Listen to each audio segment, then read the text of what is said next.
Good evening, everyone, and welcome back to the Players Press from Controller Comrades. This week's episode will be...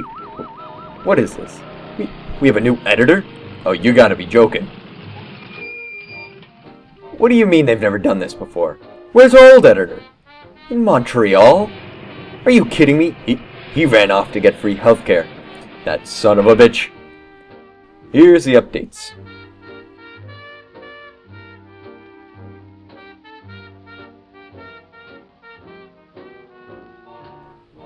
Dying Light bought 3 tickets on a plane to Delay Station and then burned 2 of them.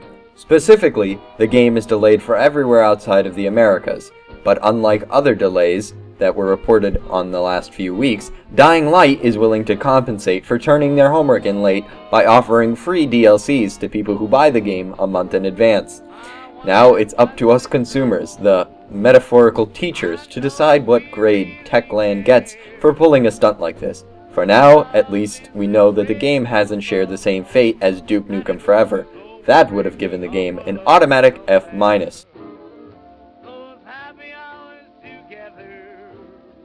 In recent days, we've come up against a wave of removals in the gaming news. To start, Nintendo is beginning the removal of the Club Nintendo program. Whereabouts concerning why are still uncertain, but the program will be deactivated in June 30th, 2015 in North America, followed by a shutdown across the rest of the world on September 30th. Nintendo plans to announce a new customer loyalty program at a later date. Well, Nintendo, we're glad you've decided to move on to bigger and better things. If Nintendo learns from Disney in any way from their similar project, the Mickey Mouse Club, veterans of the Super Mario Club will go on to become the next Britney Spears or Justin Timberlake of gaming.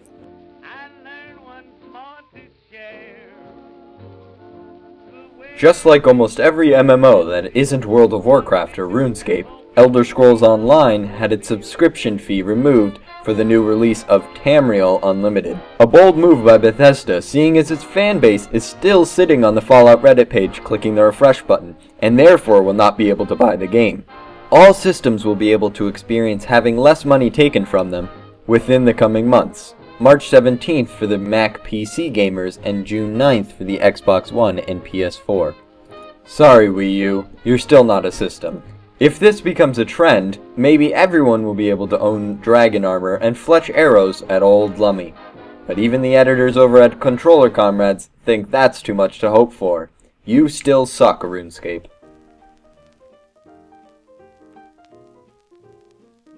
Watch out, gamers. If you play games for 3 days straight, you may just die.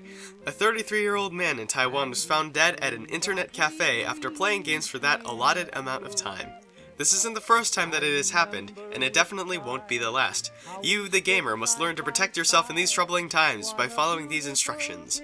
Number 1. Sleep. Sleep is important. Number 2. Water. Water might actually be more important. Make sure to water yourself regularly. Number 3. Food. Water's less attractive but better tasting cousin needs to be in your mouth at least 3 times a day. Number 4. Periodically check the time to see if you've played more than 3 days straight.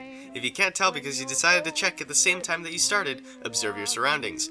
If you smell rotting flesh, see a bright light, or the lack of, crave the brains of your coworkers and friends, feel like somebody punched you in the gut 420 times, and or hear the clinking of bones as you move your mouse or controller about, then you may not be alive. That's no good. Number 5. There is no number 5. Hopefully if you follow these instructions, you'll be able to survive to experience video games for years to come.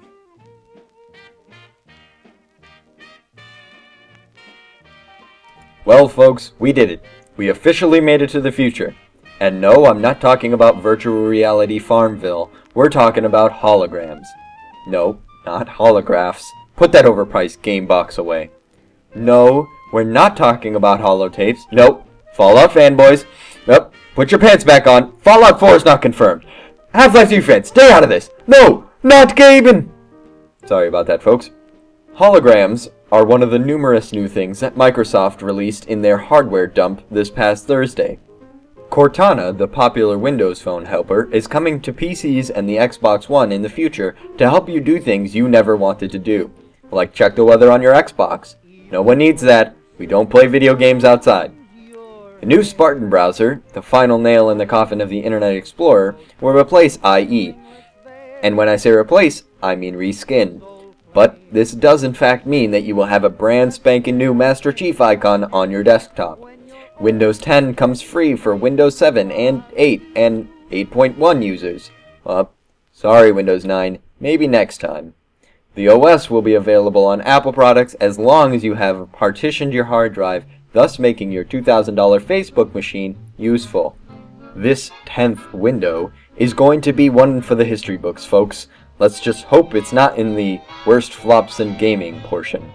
This week's promising game of the week is Hyperlight Drifter. In this new game, you play as the Drifter, a nameless character who, with the help of his sprite companion, looks for a way to cure a disease he carries. Of course, if he were a regular human being, just existing in a world as beautifully crafted as his would probably cure cancer and AIDS for the entire human race.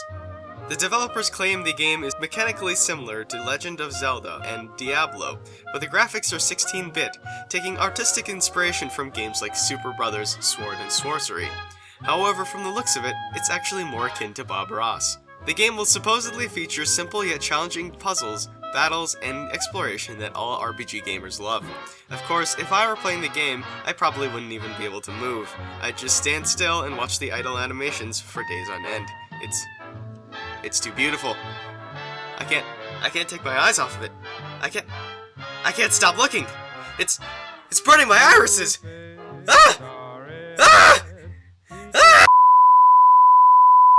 Sorry about that. The game is set to release in early 2015, so make sure to mark up the entire first quarter of your calendar to remind yourself that this game is coming out in around that time. There are links below if you're interested in following this game. My eyes. Don't even get me started on the music. Thanks for watching. Your constant support is what makes this show a show. A hearty thank you to our sponsors and to viewers like you. Thank you, and good luck with your future endeavors. Subscribe to our channel to keep updated on all the haps of Controller Comrades. If you want to see our older videos, click here. Like us on the book and follow us on the twit for constant streams of useless information.